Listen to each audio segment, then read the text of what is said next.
भारतीय कृषि अनुसंधान संस्थान नई दिल्ली में आयोजित पूसा कृषि विज्ञान मेला 2025 का उद्घाटन केंद्रीय कृषि एवं किसान कल्याण मंत्री शिवराज सिंह चौहान ने किया।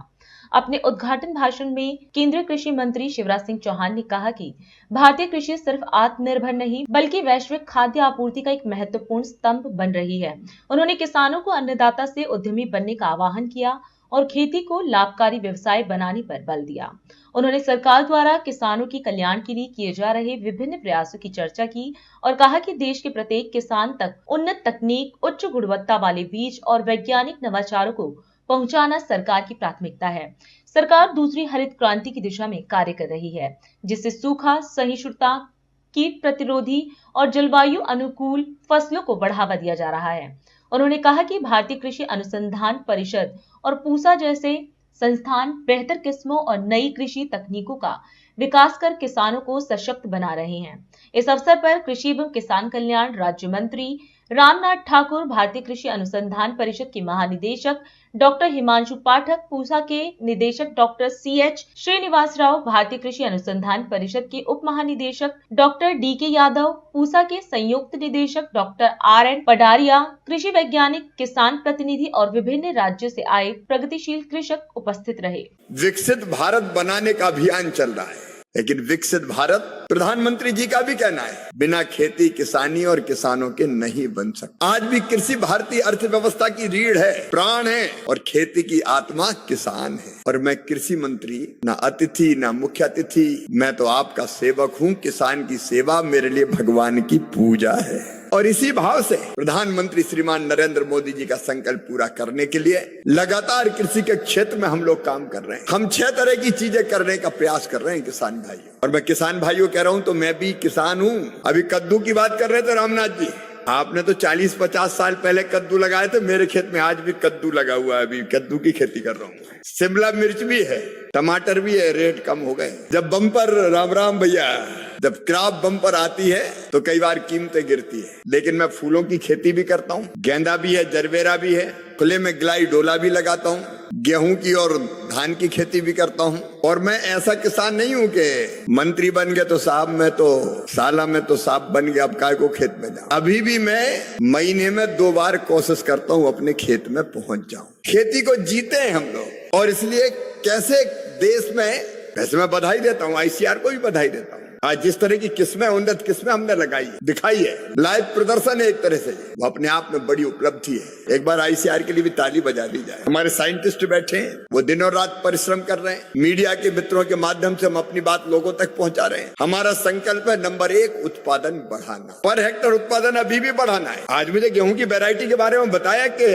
80-80 कुंटल 1 हेक्टर में गेहूं का उत्पादन हो सकता है और हो रहा है कुछ जगह। अब 45-50 का एवरेज तो लगभग हर जगह, लेकिन उत्पादन बढ़ाने की गुंजाइश अभी भी है। पर हेक्टर उत्पादन बढ़े और उत्पादन बढ़ाने के अगर सबसे प्रमुख चीज कोई है तो वो है अच्छे बीज। आज मैंने देखा कि बीज के लिए लाइन लगी है, किसान अच्छे बीज चाहते हैं और अच्छे बीज की वैरायटी तैयार करने का काम भारतीय कृषि अनुसंधान परिषद कर रही है। पर एक चीज मुझे अभी लगती है जिस पर तेजी से काम करने की जरूरत है और हम करेंगे कि अच्छे बीज जल्दी से जल्दी किसानों तक कैसे पहुंच जाए। नहीं तो यहाँ तो हमने देखा कि पालक के पत्ते कितने बड़े बड़े, गेहूं भी देखी, सरसों भी देखी, फूलों के रंग भी देखे, सब्जियों की छटा भी देखी, लेकिन ये छटा कितने जल्दी किसानों के खेत में पहुंच जाए। ये जो टाइम पीरियड है, प्रधानमंत्री जी ने 109 वैरायटियां जारी की थी बीजों की किस्में, ये कितने जल्दी हम किसान तक पहुंचा पाए खेत में। Breeder seed, foundation seed, certified seed, उसके बाद किसान के हाथ लग, और हम कोई और ऐसा तरीका निकालेंगे जिससे कुछ चीजें और जल्दी हम कैसे कर पाए। उन्नत बीज किसान को मिल जाए तो बाकी काम किसान अपने आप कर लेगा। तो उत्पादन बढ़ाना,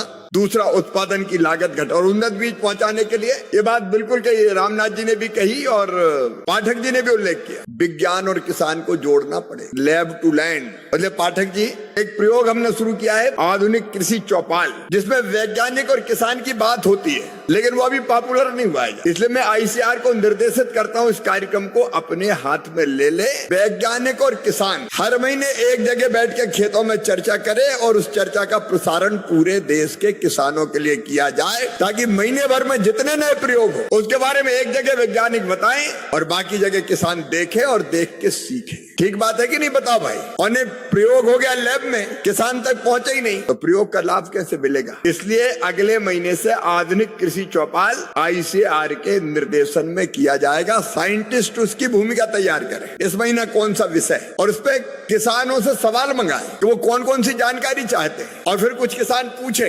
वैज्ञानिक बताए या उन्नत अध्येता किसान भी बताएं कि हमने ऐसा किया और उसका ये फायदा हुआ, और वो बात टीवी के माध्यम से पूरे देश में लाइव टेलीकास्ट की जाए या रिकॉर्ड करके टेलीकास्ट की जाए, प्रचार करके, ताकि किसान देख लें कि कहां कहां क्या काम हो रहा है और वैज्ञानिकों ने कौन कौन से अनुसंधान किए। दूसरी चीज है, उत्पादन की लागत घटानी पड़ेगी। पैदावार बढ़ गई और लागत बहुत लग गई तो फायदा थोड़ी होता है। वैसे उत्पादन बढ़ने से भी लागत घटती है, अगर पर हेक्टर ज्यादा उत्पादन हो जाता है तो लागत भी घट जाती है। लेकिन लागत घटाने की कई योजनाएं, आज विस्तार से बात नहीं करूंगा। 24 तारीख को प्रधानमंत्री श्रीमान नरेंद्र मोदी जी भागलपुर में बिहार के किसान सम्मान निधि किसानों के खाते में डालने का काम कर रहे हैं। परसों मैं भी भागलपुर रहूंगा और कल मैं जाऊंगा बिहार के मखाना उत्पादक किसानों के बीच। अपन कृषि भवन में बैठने वाले कृषि मंत्री नहीं है, किसानों के बीच जाएंगे, मखाना कैसे बोते हैं देखेंगे, उनके साथ बैठेंगे और मखाना बोर्ड बनेगा तो किसानों की सलाह के आधार पर बनेगा। आधुनिक कृषि चौपाल हमने प्रारंभ किया है, जिसमें हर महीने जो रिसर्च होंगे वैज्ञानिक करेंगे वो किसान के पास पहुंच जाए। उसमें भी अब ICAR ठीक से एपिसोड तैयार करके किसानों को दिखाने का काम करेगा। ये कृषि मेला जितने हमारे शोध और अनुसंधान होते हैं खेती के क्षेत्र में, उनको किसानों तक पहुंचाने का बड़ा प्रभावी काम करता है। और अभी 3 दिन ये मेला चलेगा और आप देख रहे हैं कि किसानों का मेला भी यहाँ लगा हुआ है। कोई तो बनाने जा रहे हैं, क्योंकि यहाँ बैठ कर नहीं बनाएंगे, हम कृषि भवन में किसानों के बीच बनाएंगे। राष्ट्र सर्वप्रथम, राष्ट्र सर्वप्रथम, राष्ट्र सर्वप्रथम, राष्ट्र सर्वप्रथम।